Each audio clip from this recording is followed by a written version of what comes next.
This is Shaun Sport in podcast form. Might have seen in the news yesterday that Novak Djokovic announced that he'll be playing at the Brisbane International. Mm-hmm. Oh. And Pat Rafter was up and about because, he's the Queensland guru. He's at the announcement. Yeah. And he was saying that a lot of players in recent years have taken the cash to go and play in the Middle East because Saudi Arabia throwing up stuff left, right and centre. Monnair. Yeah. And then they come down to Oz and then they get hit by the different types of winds and the rains and certainly the heat at Melbourne Park, and they're all over the joint, right? Because one day it's this and one day it's that. No one knows what's going on. And then they get knocked out and they fly off. But there's only 4 Grand Slams a year, so you need to be prepared. Yeah. Sure. So Novak's come down and for the first time in 16 years, he's going to play, which means... Well, clearly he's signalled that he's going for a 25th Grand Slam title. Yeah. Now, Like he's dead getting set, serious boom. about it. He's Yeah. dead set certain. Let's talk about Monnair. Monnair. What Monnair's For him to play in the Brisbane International, I would think they'd play him a couple of $100,000. That I don't know if they can afford more. So there'd be appearance money plus prize money. Okay, right. So we've been doing some stuff around town. Why is it? Why I really wish there was like a Saudi Arabia radio league that were pitching for. And I'm not saying, and Something like that. and that doesn't mean we have to be in the top flight, but in all divisions, you know, and then you work your way up. Yeah, exactly. Like Welcome to Wrexham, but for radio. 100%. Yeah. And then possibly we get like scouted every year for like 6. How long does the IPL go for? 6 weeks, 8 weeks. Oh, yes. 6 to 8 weeks of radio. Yeah. In the desert somewhere. Always Take the blood money and go. I've got like an eagle on my arm. We know that Ant Middleton's over there, so we could kind of get him to, he's in Dubai, run a I guess. team around us or Yeah. something along those lines. We did have a colleague that used to work with us. He's worked in the radio industry here that's gone over to Dubai. Seems like he's having a pretty Natalie good time. McNeil, aka Pricey. Yeah. See it? She used to work over there with Chris Fade, who was on Dubai Bling. Dubai Bling. Dubai Bling. We're missing out on a lot. I know, but we're here in Perth. And look how happy we love are. it, 'cause Exactly. we're giving away a car tomorrow. That's right. Okay, over to cricket now. The second test. Yes. It's only a day away. We're going to Adelaide Oval, pink ball test. We've mentioned that before. But this is the best part about it, and it's got nothing to do with the game playing. So all the commentary teams are over there. We know Channel 7, we've got Justin Langer and the gang, Ricky Ponting. They're all over there. They're getting all set. Yep. Foxtel, they have their Fox cricket station, and all their commentary team are over there. And we get to see David Warner on there. We get to see Gilly on there. We get to see Mark Howard, who has a podcast called Howie Games. Yeah. He's also He's a really great good friends with Brett broadcaster. Lee, who's a great broadcaster. Now, they were doing a promo shoot just in the nets where Brett Lee was just bowling a couple of thunderbolts down. And, Brett Lee's well into his 40s these days. Yeah.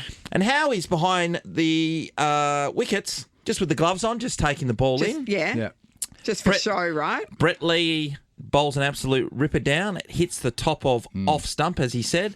The bail went flying. Howie's caught the ball, good news, Yep. and the bail is He lodged caught the bail too.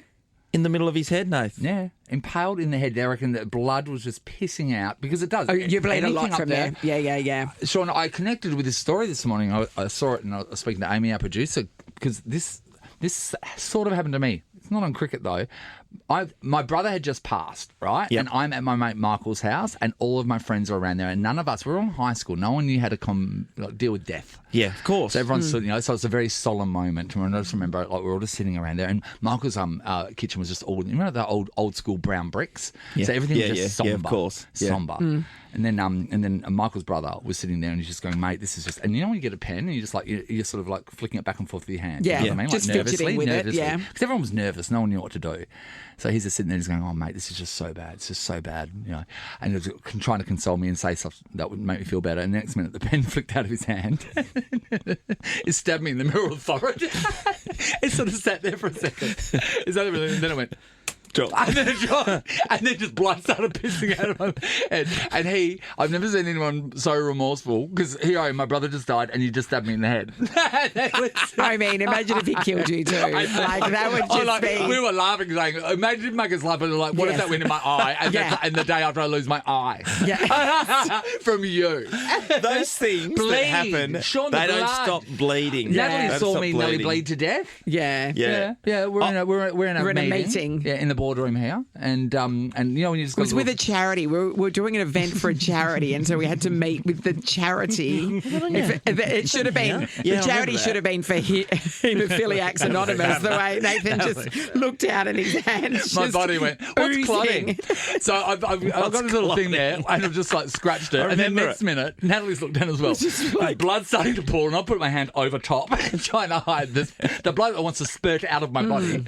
And so then I just eventually had to say, excuse me, everyone, I have to just get up, I'm bleeding. And then look down, my hand's covered in blood. No wonder you're too scared to leave the house. Like, that world's going to kill you out there. Shaun Sport in podcast form.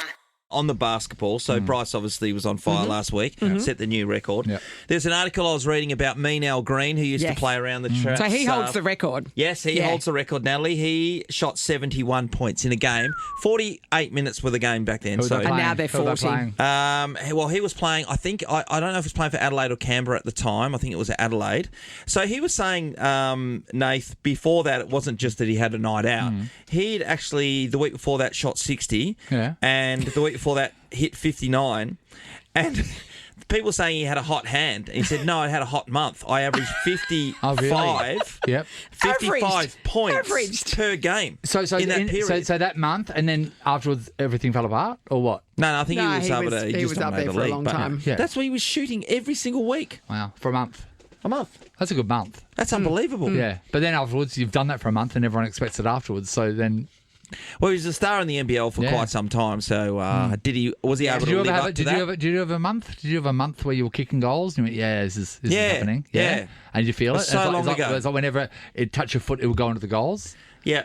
I actually I was nominated for WA Sports Star of the Year that year, and I think it was 2001 or 2. Were you? And so I got a Who'd you get piece beaten of by? paper, and I don't know who won it at the end. But in the end, in the last bit, in the last month, I was almost trying to hold on to my spot in the team. That's how much things had changed. It was like, the highs and lows. They put their nomination in a bit too early. They give you a little medal as well. I got a piece of paper. nice. I don't know where the bloody hell it is, but it was a moment in with time. your cardigan. Wow, Moment in well time. done. You're a hero, Shaun. Sporting hero, sporting that's champion. exactly it.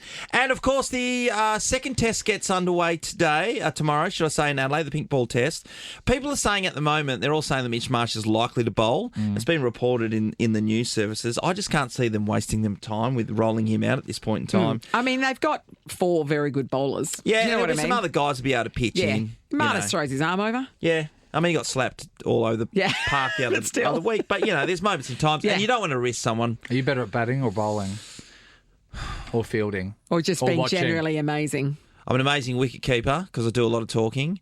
And I'm a good fast bowler. I like to say I'm an all-rounder. To be honest, I reckon my batting's probably a bit shaky. Nothing frightens me more than bowling because you don't understand as a person for you to know when the ball leaves your hand to know where it's going. For me, I don't know. Like it could go anywhere, it could go in my face. It's really bad not to be able to aim for things. Yeah. I think you just need more experience, Nathan. What's that? 1 over isn't enough to judge your whole career on. Well, Do you know what I mean? You know me, though. I just want to try something once for the first time, and then I want to naturally amaze the best at it. And if that's not the case, I don't do it. The 2 overs, because remember when you thought you could be a really good spin bowler, and so you thought you'd give that a crack, and At the backyard.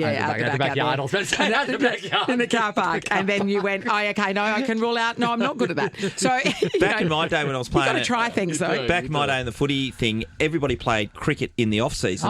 Back growing up, and most of the guys were really high level cricket players. And I remember we had some new bunch of guys come in, and I didn't take that into consideration, and I thought I'd come off the long run when we were playing this game of cricket and bowl to this young guy, and he tonked me out of the park time after time. Wasn't Patrick Dangerfield, Jimmy Bartels? Jimmy Bartels was a really good. He was playing grade cricket and football for Geelong at the same time. Yeah, Michael Clark left us after playing for the Dockers. He went and played Sheffield Shield. Hey, Michael Clark, he captained Australia. He was Michael Clark here.